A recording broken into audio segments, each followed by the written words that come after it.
प्रश्न 16।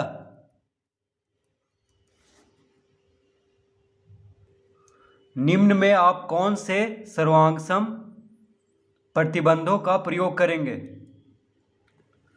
तो प्रश्न 16 का ए में दिया है AC बराबर DF, AB बराबर DE, BC बराबर EF, इसलिए त्रिभुज ABC सर्वांगसम है त्रिभुज DEF।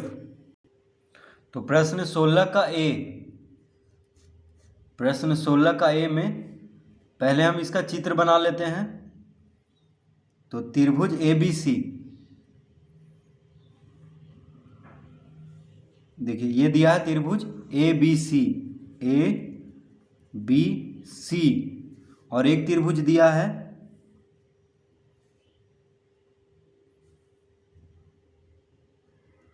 त्रिभुज DEF।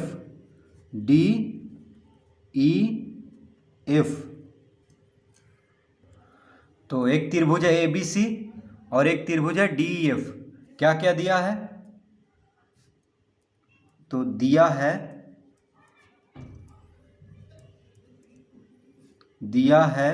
AC बराबर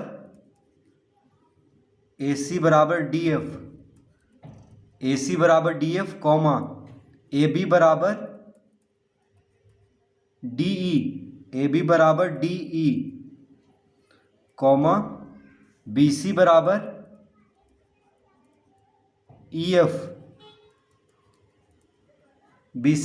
EF। इसलिए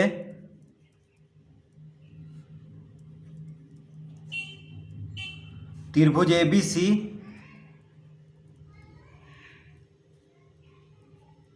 सर्वांगसम, तो त्रिभुज ABC सर्वांगसम है त्रिभुज DEF, यानी त्रिभुज ABC और त्रिभुज DEF क्या है? सर्वांगसम है।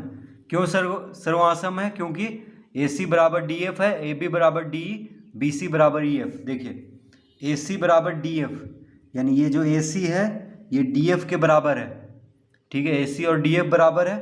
फिर AB बराबर DE, AB जो है DE के बराबर है, AB बराबर DE है। और BC, ये जो BC है ये EF के बराबर है, ठीक है। तो तीनों भुजा क्रमशः तीनों भुजा के बराबर है दूसरे त्रिभुज का, ठीक है। तो भुजा से देखिए तीनों भुजा यानी भुजा तो इसमें कौन सा सर्वांग समता प्रतिबंध लगेगा? तो लिखेंगे S इसका उत्तर हो जाएगा S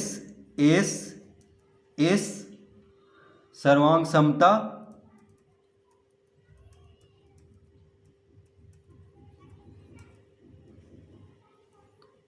प्रतिबंध।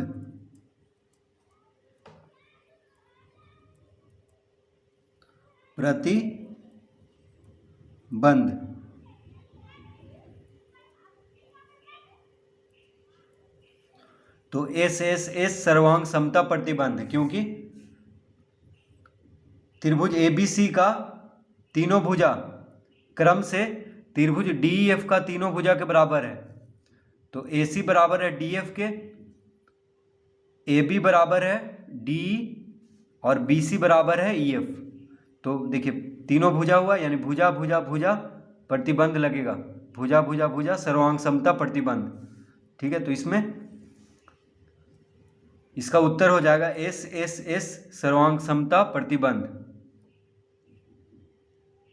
तो त्रिभुज ABC त्रिभुज DEF के सर्वांग सम क्यों है? क्योंकि S से यानी S से भुजा से त्रिभुज ABC और त्रिभुज DEF क्या सर्वांग सम है। तो S सर्वांग समता प्रतिबंध से क्या हुआ? त्रिभुज ABC और त्रिभुज DEF सर्वांग सम। तो इस तरह हम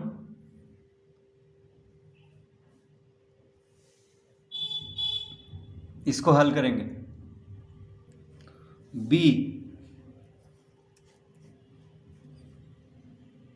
बी में क्या दिया है? देखिए बी में पहले हम इसका चित्र बना लेते हैं, ठीक है। पहले चित्र बना लेते हैं दोनों त्रिभुज का।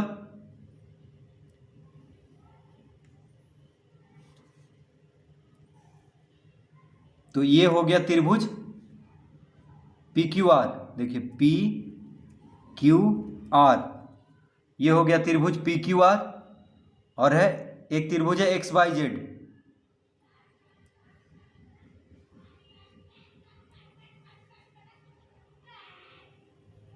एक्स वाई जेड, तो ये त्रिभुज हो गया एक्स बाई जेड।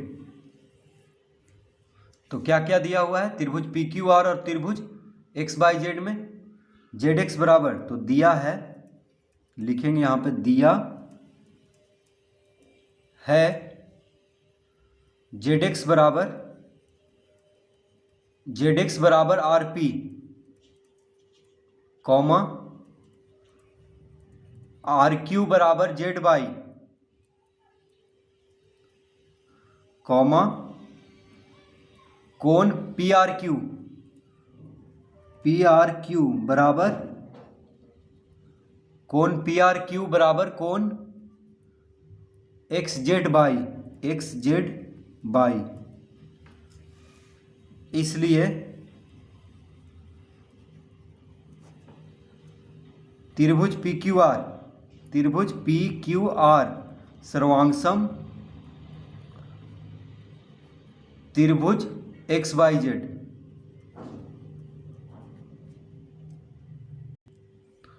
तो क्या क्या दिया है? जेड एक्स बराबर आर पी, आर क्यू बराबर जेड बाई, कोण पी आर क्यू बराबर कोण एक्स जेड बाई। इसलिए त्रिभुज पी क्यू आर सर्वांगसम है त्रिभुज एक्स वाई जेड। तो देखिए जेड एक्स बराबर आर पी, क्या दिया है? जेड एक्स बराबर आर पी, यानी ये जो जेड एक्स है ये किसके बराबर है? आर पी के बराबर है। तो त्रिभुज एक्स बाई जेड में जो जेड एक्स भुजा है त्रिभुज पी क्यू आर में आर पी भुजा के बराबर है। ठीक है, आर क्यू, देखिए आर क्यू कहाँ पे है? आर क्यू ये वाला, देखिए आर क्यू ये भुजा, आर क्यू बराबर है जेड बाई, ये जेड बाई है। फिर कोण पी आर क्यू, देखिए कोण पी आर क्यू, कोण का चिन्ह इस तरह से होता है, तो यहाँ पे हो गया कोण पी आर क्यू, देखिए पी आर क्यू बीच में आर है, यानी ये वाला कोण पी आर क्यू, ये कोण हुआ। तो कोण पी आर क्यू किसके बराबर है? कोण एक्स जेड बाई, बीच में जेड है देखिए, तो जेड कहाँ पे है? यहाँ पे, यानी एक्स जेड बाई, बीच में जेड है, यानी ये वाला कोण एक्स जेड बाई हो गया ये वाला कोण। ठीक है, तो यहाँ पे देखिए ये भुजा इस भुजा के बराबर, ये कोण इस कोण के बराबर, और ये भुजा इस भुजा के बराबर। ठीक है, तो भुजा कोण भुजा, देखिए भुजा कोण भुजा, दो भुजा के अंतर्गत में कोण आ रहा है, तो इसको कौन सा सर्वांग समता प्रतिबंध कहेंगे? भुजा कोण भुजा, भुजा कोण भुजा, देखिए दोनों भुजा के बीच में आ रहा है, यानी दोनों भुजा के अंतर्गत में कोण है। देखिए दोनों भुजा के अंतर्गत में कोण है, तो इसमें कौन सा सर्वांग समता प्रतिबंध लगेगा?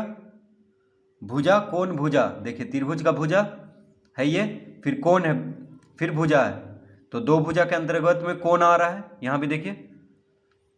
ठीक है, तो भुजा कोण भुजा, भुजा कोण भुजा बराबर है यहाँ पे, देखिए ये भुजा इस भुजा के बराबर, कोण के बराबर, और ये भुजा इस भुजा के बराबर।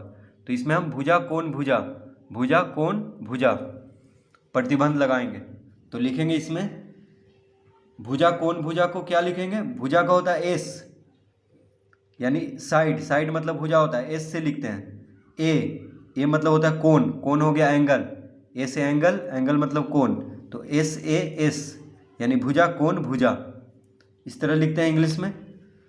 तो एस से एस सर्वांग समता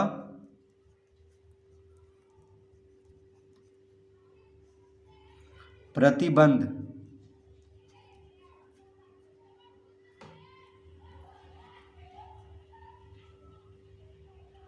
तो इसमें लगेगा एस से एस सर्वांग समता प्रतिबंध, यानी भुजा कोण भुजा, भुजा को एस से लिखते हैं, कोण को ए से लिखते हैं, तो भुजा कोण भुजा सर्वांग समता प्रतिबंध से त्रिभुज पी क्यू आर और त्रिभुज एक्स वाई जेड क्या होगा? सर्वांग सम होगा।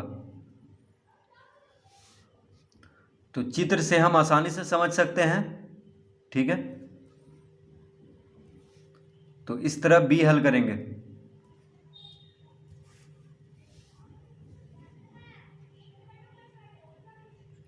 सी, तो सी में तो पहले हम इसका चित्र बना लेते हैं, ठीक है, त्रिभुज का चित्र बना लेते हैं।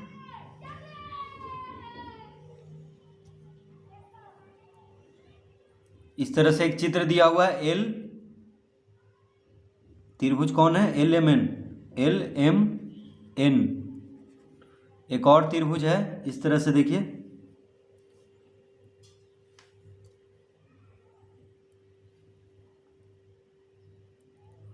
इस तरह से एक त्रिभुज है जो कि है जी एफ एच, जी एफ एच, इस तरह से दिया हुआ है दो त्रिभुज,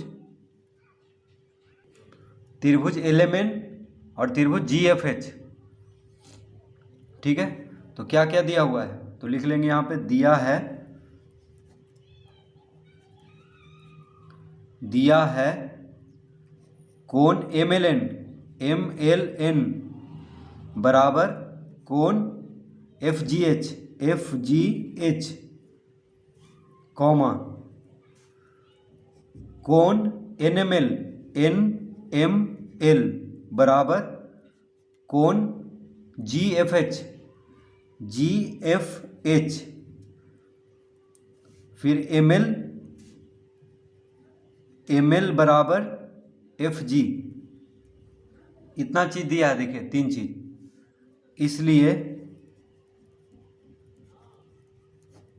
इसलिए त्रिभुज एल एम एन सर्वांसम त्रिभुज जी एफ एच।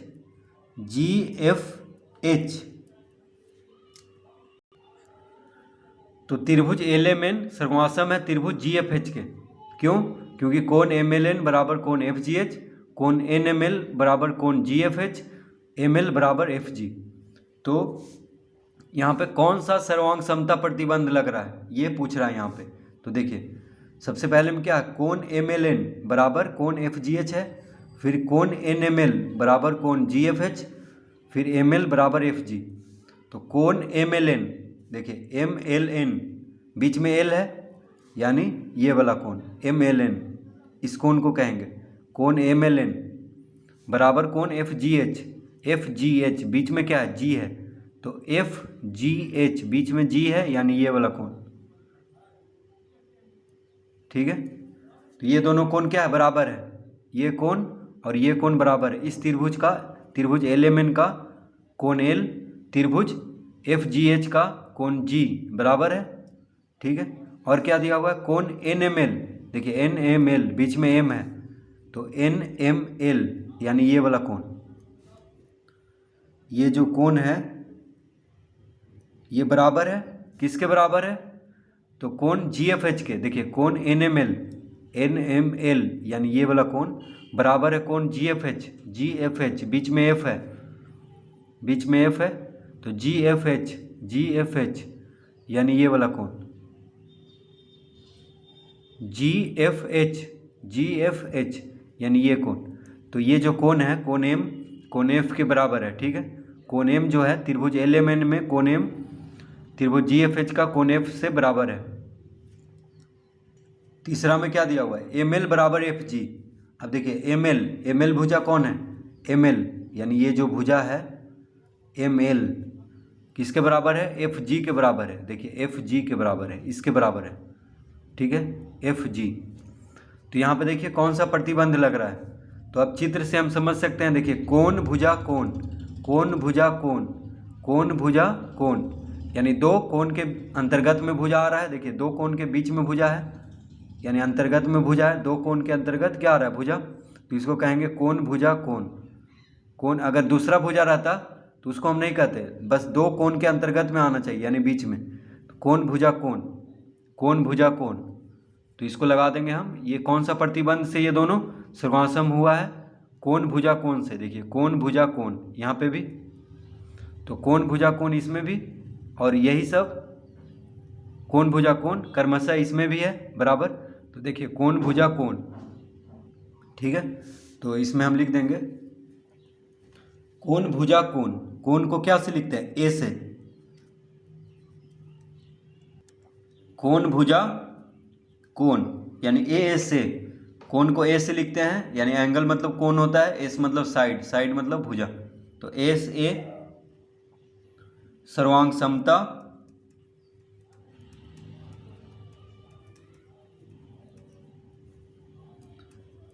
प्रतिबंध,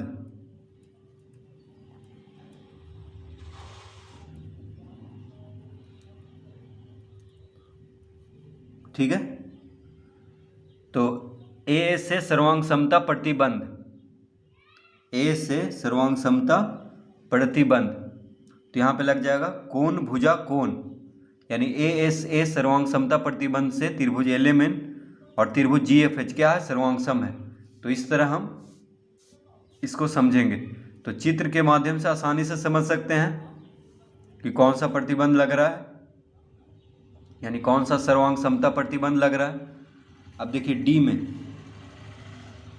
डी, तो डी यहाँ पे हम हल कर लेते हैं। तो डी का पहले हम चित्र बना लेते हैं, ठीक है, पहले हम चित्र बना लेते हैं, उसके बाद ही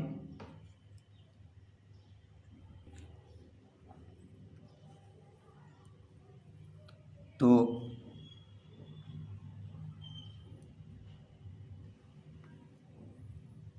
इस तरह से चित्र दिया हुआ है, ठीक है।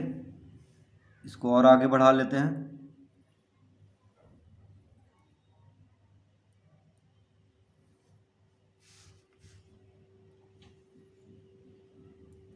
तो इस तरह से चित्र बना हुआ है। यहाँ पे ए है, यहाँ बी है और यहाँ पे सी है। ये देखिए लंब है, यानी 90 डिग्री है। ये देखिए इस तरह का चिन्ह दिया हुआ है, यानी 90 डिग्री का कोण बन रहा है, यानी लंब है। यहाँ पे ई, यहाँ पे डी, ठीक है। तो इस तरह का जब चिन्ह हो तो क्या समझ लेना है कि 90 डिग्री यहाँ पे बन रहा है, यानी लंब है। कौन लंब है? तो ए ई जो है ए बी पर लंब है, उसी तरह सी डी जो है बी सी पे लंब है। लंब मतलब 90 डिग्री का कोण बन रहा है यहाँ पे। अब देखिए ये जो भुजा है इस तरह का चिन्ह है और यहाँ पे इस तरह का चिन्ह है, तो ये दोनों भुजा बराबर है, यानी ए ई जो है बी सी के बराबर है। जब देखिए दोनों जगह एक ही जैसा चिन्ह हो तो इसका मतलब है कि ये भुजा जो है इस भुजा के बराबर है और ये जो भुजा है इस भुजा के बराबर है, क्योंकि यहाँ पे एक ही जैसा चिन्ह है दोनों जगह पे। तो बी जो है बी डी के बराबर है, ठीक है। तो यहाँ तक समझ में आ गया है। अब क्या दिया है उसको लिख लेते हैं। तो लिखेंगे यहाँ पे दिया है, दिया है, क्या क्या दिया है? ई बी, ई बी बराबर डी बी, ई बी बराबर डी बी, कॉमा ए ई बराबर बी सी, ए ई बराबर बी सी, कॉमा कोण ए बराबर कोण सी बराबर 90 डिग्री, ठीक है।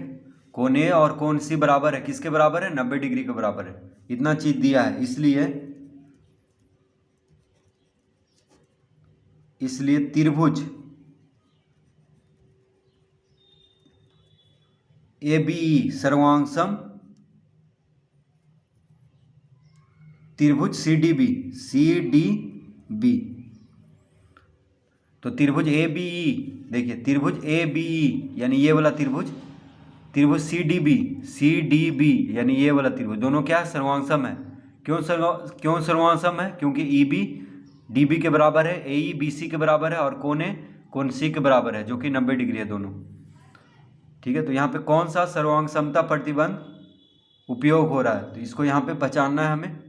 तो देखिए ई बी बराबर डी बी, ई बी जो है डी बी के बराबर है, ये तो चिन्ह लगा हुआ है।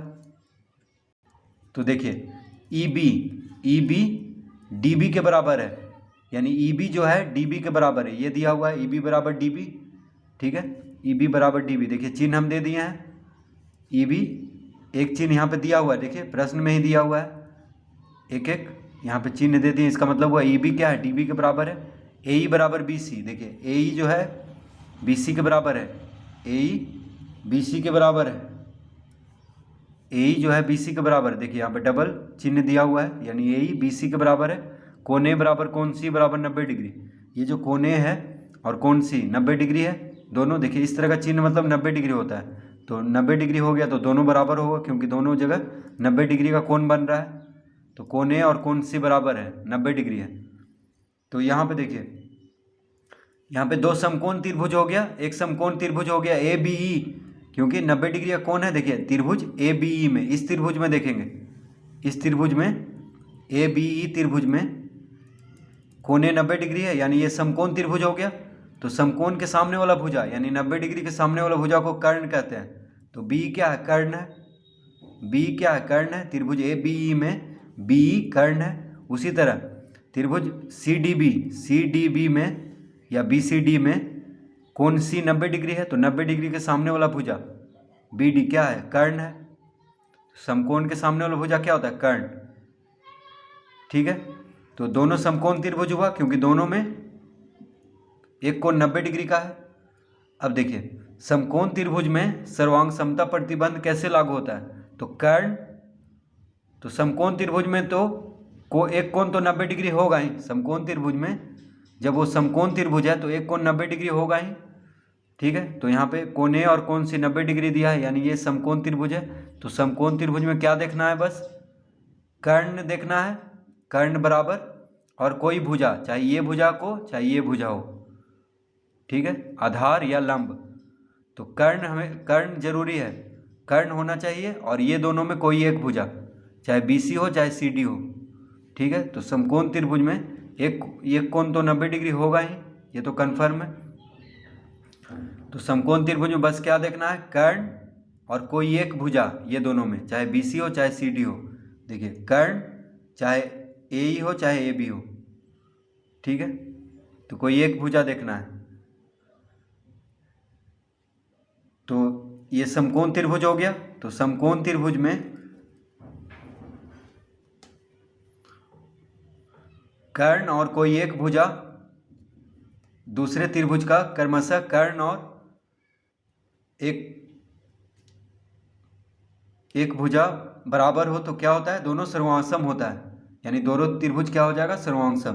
तो लिखेंगे यहाँ पे RHS, यहाँ पे कौन सा प्रतिबंध, ये सर्वांग समता प्रतिबंध लगेगा, RHS।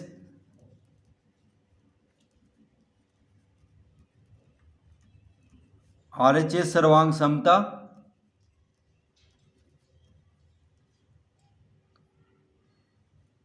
RHS सर्वांग समता प्रतिबंध।